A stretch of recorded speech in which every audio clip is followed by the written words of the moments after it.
Hi everybody. Today I have on a Winterfest t-shirt. I'll be talking about that event in a couple of minutes. But first I want you to think back what we were talking about mountaintop experiences. And I asked you to think about maybe what are some mountaintop experiences that you've had. Well, I was thinking of another one. It's called Creation, something Creation Festival. It's up near Mount Union, not too terribly far from here. And it's sometimes called the Christian Woodstock because it has musicians and it has speakers and it has camping. And I had a good time with all of that. I went with friends for several years. Well, then I went back several years later and I really noticed how something had changed. Now, I just went for the day, so there wasn't any camping involved, but they still had the excellent music and they had challenging speakers.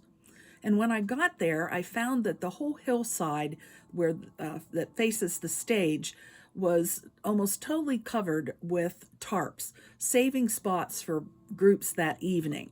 But I got my little lawn chair and my cooler and my blanket, and I managed to find myself a little spot, got all set up, sat there all day and into the evening, and I noticed that no one ever came and sat on those tarps. So when the evening speaker and the music started, I noticed something else. And the years before that I had gone, once that speaker got onto the stage, you could hear a pin drop on the hill. Everybody on the hill was tuned in to what that speaker was saying.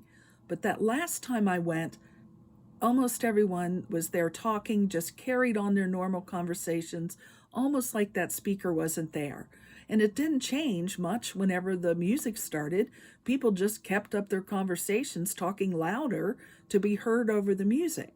So the people seemed to focus much more on themselves than what the festival was really about. It was really about Jesus and coming with thanks and praise to Jesus.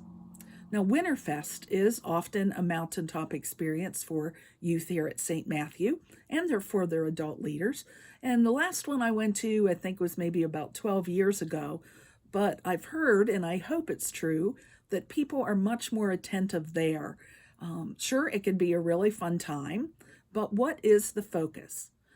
Is it to just get away from home for the weekend, to play games, to dance, or is it something more?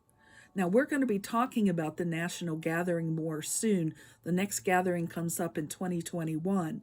Its theme is Boundless, God Beyond Measure. And this is some of the Bible texts that they're basing that theme on. It's from Ephesians chapter 3. Stand firm and be deeply rooted in God's love. I pray that you and all of God's people will understand what is called wide or long or high or deep. I want you to know all about Christ's love, although it is too wonderful to be measured. Then your lives will be filled with all that God is. Well, the gathering, and this is from their website.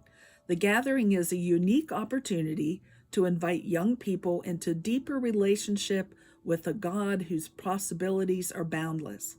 Through one-of-a-kind experiences, this ministry stretches and affirms young people's faith and their gifts and calls.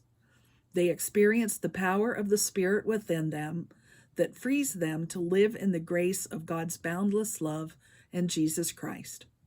So I hope that you all will get to experience such a large event one day, whether it's Alive, the middle school event at Camp Nawakwa, or Winterfest for senior high, or even a national youth gathering for high school youth.